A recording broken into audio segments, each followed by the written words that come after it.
뉴스를 쉽게 묻고 답하는 김영의 뉴스 공감.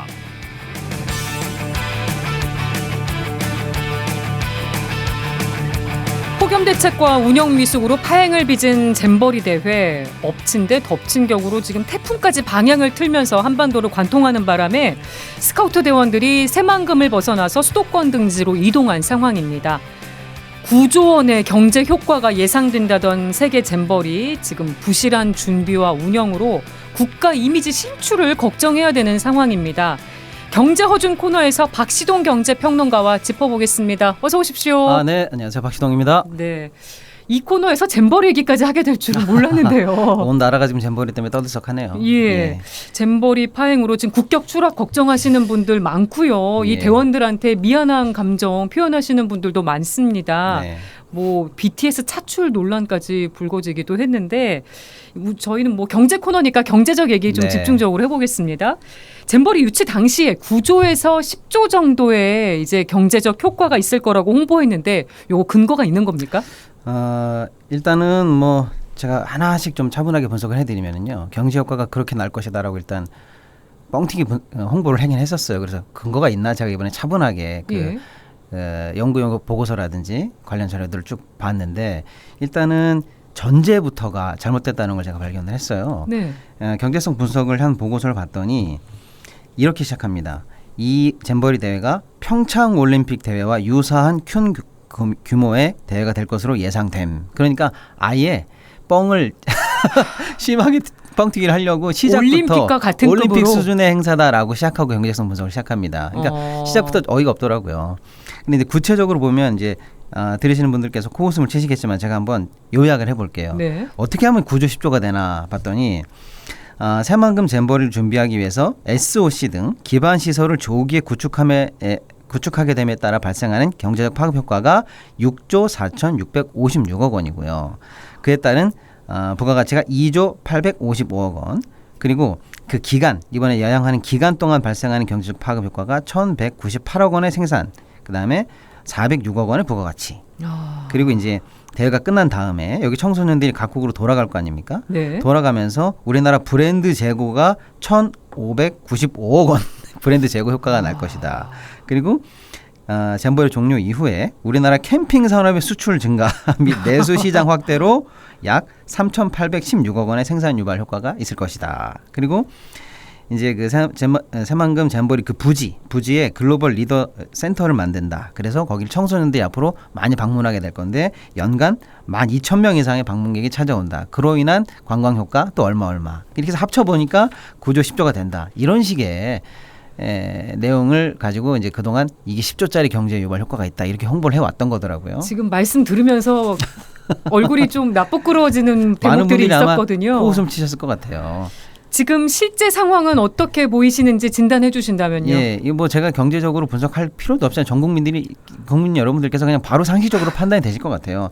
생각해 보시면은 이게 너무 간단한데 이분들이 한 850만 원 정도 참가비를 내셨던 것 같아요. 네. 4만 3천 명 곱하기를 해도 그냥 단순하게 보면 직접적인 경제 효과가 3,600억밖에 안 돼요. 근데 여기서 어떻게 10조까지 올라가겠습니까? 하물며 지금 그 홍보 효과나 국가 브랜드 재고에 따른 2차 효과 같은 것들은 지금 말해서 뭐 하겠습니까? 오히려 국격 추락을 걱정해야 되고요. 플러스가 아니라 마이너스 효과를 걱정해야 되는 됩니다. 상황. 그리고 심지어는 영국이나 미국의 학부모들은 그 관련 연맹, 각국의 관련 연맹을 통해서 지금 환불 소송을 하겠다, 피해 보상 소송을 하겠다고 하는 거고요. 그 연맹에 만약에 소송을 받는다고 하면, 만약에요, 연맹은 자기네들의 면피를 위해서 거꾸로 구상을 한국에 할 것 같거든요. 예. 그런데 그 한국은 이 대회 주체가 지금 특별법에 따라서 정부로 돼 있어요. 예. 그러니까 이게 오히려 경제 유발 효과는 고사하고 자칫 잘못하면 역으로 마이너스 효과 더하기 마이너스 소송을 당할 우려까지, 국제 소송으로 이 구상권까지 청구를 당할 수 있는 상황인 거네요. 그럴 것까지 지금 걱정해야 할 상황이고, 새만금 잼버리를 유치했던 전북 같은 경우에는 지역 경제 유발 효과를 얘기했는데 지금 조기 종용하고 다 떠나지 않았습니까? 네. 지역에서 지금 뿌려지는 경제 효과는 기대할 수가 전혀 없는 상황까지. 그러니까 지금 그나마 여기서 제기됐던 그 모든 보고서에 나왔던 그 각각의 팩터들을 보면 된 게 하나도 없다, 이렇게 보시면 될 것 같아요.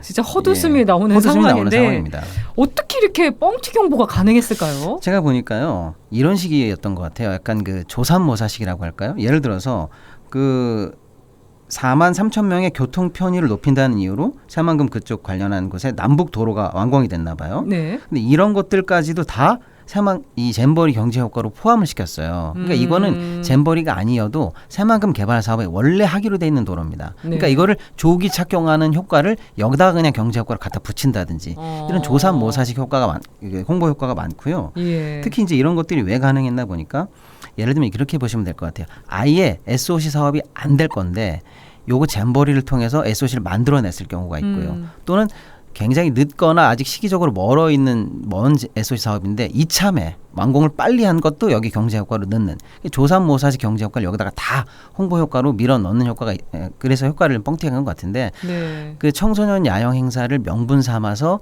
자기 뱃속을 채우려고 했던 이권에 결탁한 그런 어떤 뭐랄까 토건족들 이런 쪽들이 결국은 이 홍보 효과를 뻥튀기로 이렇게 활용한 측면이 많은 것 같습니다. 조금 더 규명이 필요하긴 하겠습니다만 네. 저희가 며칠 전에 연결했던 그 새만금 시민생태조사단장님도 그런 얘기를 하셨거든요. 네. 이 새만금 간척 사업이 원래 더 시간이 걸리는 거였는데 네. 잼버리를 핑계로 해서 좀 졸속매립된 측면이 있다고 지적을 그럼 하셨는데 그거를 다 이번 대회 경제 효과로 그냥 갖다가 다 땡겨서 홍보한 잼버리 거죠. 때문에 필요하다 해서 그렇죠. 또 예. 뭐 예산 전용 문제 지적해 주신 것들도 있는데 아마 또 예. 추후에 밝혀져야 될 것 같고 그러니까 이 잼버리 행사 자체가 뭐 올림픽 이런 거하고는 성격 자체도 다른 거고 그렇습니다. 그러니까 경제 효과에 포인트를 주는 게 아니라 청소년들 문화교류에 포인트를 줬어야 되는 거 아니냐는지 싶은데요. 저도 어른의 입장으로서 정말 그 앵커님 말씀에 100번 동의하는 게요. 우리나라에서 무슨 행사만 하면은 그 행사에 본질이 있을 거 아닙니까? 네. 어떤 거는 문화 교류일 수도 있는 거고 뭐 국제 구호에 초점이 맞춰져 있는 행사일 수도 있고 본질과 그 뜻이 따로 있는데 무슨 행사만 했으면 뭐든지 경제 행사인 것처럼 치환을 해가지고 그 본질은 신경도 안 쓰고 경제 효과가 얼마다라고 하면 이런 식으로 뻥검토가 많이 나오고 있는데 그런 제목을 많이 보게 됩니다. 많이 보죠. 근데 이거는 이 본질이 경제 행사가 아니기 때문에 본질에 집착해야 되는데 오히려 이렇게 경제 효과를 어거지로 갖다 붙이는 게 이제 문제인데 그럼 과연 경제 효과가 정말로 있는가를 보면 한꺼풀만 들어가 보면 말이 안 되는 게 많아요. 이것도 지금 보면요. 제가 그래서 하도 어이가 없어가지고 일본 사례를 봤어요. 네. 8년 전에 우리랑 비슷하게 간척지에서 열린 게 일본 네, 잼버리 아닙니까? 열었어요. 그래서 일본 것도 제가 한번 봤더니 일본도 지금 보면 4만 명 정도가 그 당시에 다녀갔고요. 관광객도 7만 8천 명이 방문을 해서 한 10만 명 이상이 다녀간 대회로 기록은 돼 있습니다. 그런데 예.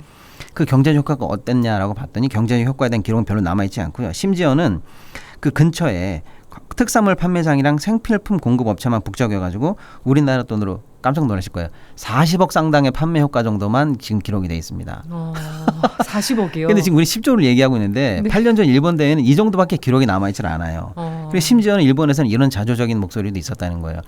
이 국제 행사가 아니라 일본 내부에서 치러진 무슨 노인 올림픽 같은 거 있잖아요. 그런 행사보다도 경제적인 효과는 미미했다. 그러니까 이건 경제 효과를 따지는 행사 따지는 자체가 행사가 아닌 아닙니다. 거예요. 예. 문화 행사인 거죠. 맞습니다. 그러니까 이렇게 본질이 전도돼 가지고 오히려 정말 지금 이 청소년들에게 우리가 제대로 우리나라의 어떤 문화나 야영의 어떤 참 의미를 전달했는지는 온데간데 없고 말도 안 되는 경제 홍보 경강부에 조삼모사만 남아 있으니까 씁쓸한 뒷맛을 이 행사가 네. 지금 엉망이 된 것과 더불어 경제적으로 좀 씁쓸한 뒷맛을 남기는 것 같습니다. 네, 전 세계 스카우트 대원들한테 왜 이렇게 미안한 마음이 드는 건지 참. 다음 주제로 넘어가 보겠습니다. 네네네. 2차 전지 관련주가 일제히 상승을 하면서 지금 열풍을 넘어서 광풍이라는 말까지 나오고 있는데요. 네. 또 초전도체 묻지마 투자 요것도 증시 핫하고요. 네. 정리 좀 해주시죠. 지금 관련해서 지금 뜨거운 여론만큼이나 지금 증시가 핫한데 최근 상황을 제가 경향을 한 3개 정도로만 먼저 요약을 해보면 일단은 변동성이 너무 커요. 현기증이 날 정도고요. 네. 또 하나는 전체적으로 다 오르는 건 아니고요. 테마주 위주의 몰빵 투자. 그 소위 이제 유행을 따라간다고 해서 요즘은 밈 주식 투자라고 하더라고요. 밈 네. 투자가 유행하는 거. 이게 두 번째 특징이 되겠고. 세 번째는 개인 vs 기관과 외국인 이렇게 해서 머니게임 양상이 펼쳐지고 있습니다. 요게 이제 한 요새 증시의 핫한 이유 한 3가지 정도의 제가 특징이라고 보는데 특히 이제 제일 중요한 게 이제 2차 전지 광풍이 올 초부터 쭉 불었어요. 네. 주식에 이제 관심이 없으신 분들은 아니 뭐 시사 프로에서 개별 주식 얘기를 하고 그래. 그래서 사실 저희도 안 다루려고 했는데 이제 그 수준을 넘어서서요. 요즘 직장인들이 점심 드시다 보면 이게 안주가 반찬이 될 정도로 술자리에서는 안주가 될 정도로. 그러니까 2차 전지를 가진 자와 못 가진 자로 나뉜다 예. 이런 얘기도 들리더라고요. 어느 정도 사회 현상화 됐기 때문에 좀 다뤄야 될 것 같은데 예. 물론 이제 전혀 관심이 없었던 분도 계실 수 있기 때문에 그동안의 흐름을 잠깐만 제가 요약을 해드리면 2차 전지주가 올 초부터 이제 광풍에 휩쓸리면서 엄청나게 올랐어요. 심지어 1000% 이상 올랐다고 보시면 될 것 같아요. 10만 원 하던 게 지금 100만 원이 넘었다 이렇게 보시면 될 것 같고요. 심지어는 그래서 코스닥에서 16년 만에 황제주까지 나왔습니다. 100만 원이 넘으면 황제주인데. 예. 근데 이제 얼마나 이게 언밸런스한 현상이냐면 전기차를 만드는 현대차보다 전기차에 들어가는 부품을 만드는 에코프로가 시총이 더 높다니까요. 이걸 어떻게 봐야 될까요? 기현상이죠. 그럼 왜 이런 일이 벌어졌고 어떻게 이런 기현상이 벌어졌냐면 소위 말하는 이 2차 전지 광풍의 시대는 열린다. 이제 앞으로 전기차 시대가 될 거 아닌가라는 일단 유행은 있었습니다. 네. 그런데 개인들은 거기에 믿고 이제 투자를 하기 시작했는데 기관이라고 할까요? 여의도 세력은 고점으로 평가하고 아직 아니다 이렇게 해서 이제 평가 절하하는 이렇게 양쪽 진영의 대결 양상이 좀 벌어진 게임이 그런 측면이 있었어요. 소위 머니 게임이 벌어졌는데 예. 기관이라든지 공매도 세력의 대외적인 논리는 이겁니다. 그래도 배터리는 중국이 저가고 기술도 괜찮지 않아? 한국 배터리는 좀 아직 고평가된 거 아니야? 고점 아니야? 이런 식의 논리가 있었고 개인들은 무슨 말이야? 이제 전기차 시대가 시작이고 그 혁명기가 이제 시작되는 태동인데 네. 스마트폰 시대가 시작되기 직전에 애플을 생각해봐. 그다음에 전기차가 막 보급되기 시작하기 전에 테슬라를 생각해봐. 지금 엄청 싼 거야. 고점이라니. 이러면서 이제 물밀듯이 개인들이 수급을 만들어주고 기관들은 계속 부정적인 얘기를 하면서 대결 양상이 벌어졌었죠. 네. 그래서 35만 원 선, 뭐 50만 원 선, 80만 원 선 이렇게 그 주요한 지지점마다 머니게임 양상이 벌어졌는데 그때마다 개인이 이기고 그 지지선을 돌파해 갔습니다. 근데 이게 문제가 뭐냐면 개인들이 보통 공매도 세력과 붙으면 지는 게 사실은 관행 비슷하게 이길 수 없다 이렇게 생각했는데 개인들이 그 지지선을 뚫고 이기면서 그 승리가 학습이 됐어요. 그러니까 떨어질 때 오히려 줍줍 쉽게 말하면 저가 매수를 통해서 버티면 공매도를 이길 수 있다는 게 학습이 돼가지고 여러 번 반복이 되면서 주가를 밀어 올렸습니다. 그러다 보니까 실제로요. 사모펀드 관련해서는 수천억의 손실을 보고 지금 망하는 사모펀드가 나왔고요. 여의도 관련해서는 지금 주요 펀드들에서는 그때 2차 전지주를 담지 못한 펀드 매니저들이 짐 싸고 많이 퇴사하고 이런 경우가 실제로 벌어집니다. 그래서 개인의 승리가 아닌가 이렇게 지금 벌어지는 정도인데 예. 그러다 보니까 대장주들이 100만 원을 터치하고 한 걸음에 150만 원까지 달려갔거든요.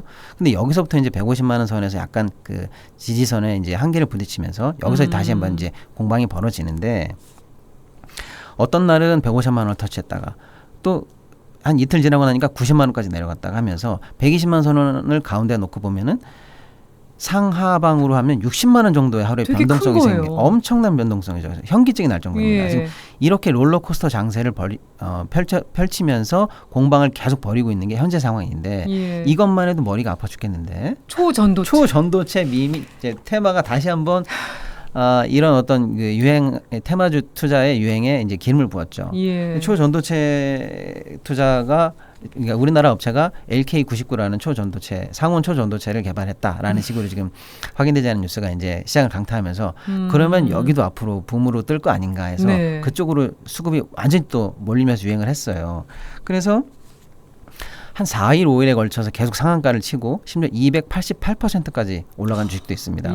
그러니까 이제 여기가 또 유행인가 보다 해서 지금 물밀듯이 또 이제 추격 매수가 들어와서 상한가를 계속 쳤는데 일단 우리나라 학회에서 4일 만에 의구심을 표하는 그런 멘트를 냈습니다. 그러니까 아닌가 싶으니까 4일째 급락을 했어요.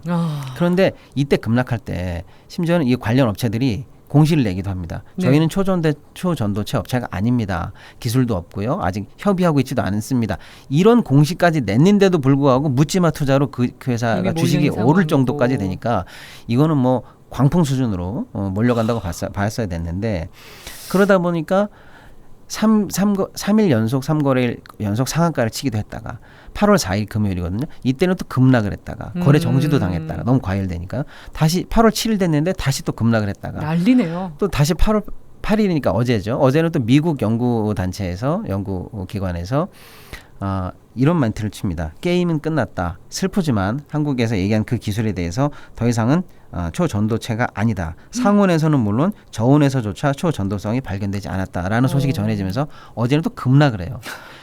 광풍과 롤러코스터 장세가 계속 이어지고 있는 상황이 지금 증시의 이런 그 현재 상황이다 이렇게 보시면 될 것 같습니다. 이 광풍을 타고 또 빚 끌어다가 투자하신 분들 계실 텐데요. 그게 문제입니다.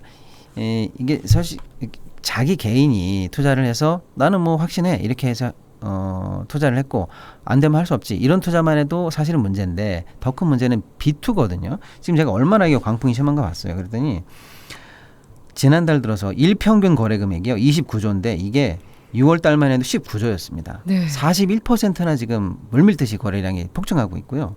하루 동안에 벌어진 그 미수 금액이 있어요. 미수를 통해서 거래하고 있는 게 7,733억인데 이게 역대 최고치입니다.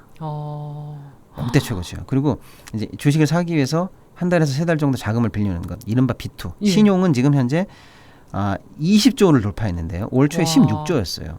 엄청나게 늘어나는 겁니다. 이게 B2나 미수를 하시다 보면은 이게 만약에 급락을 맞을 경우에는 큰 손실로 이어지는 반대매매로 거죠. 큰 손실로 이어지거든요. 굉장히 위험한 상황입니다. 예.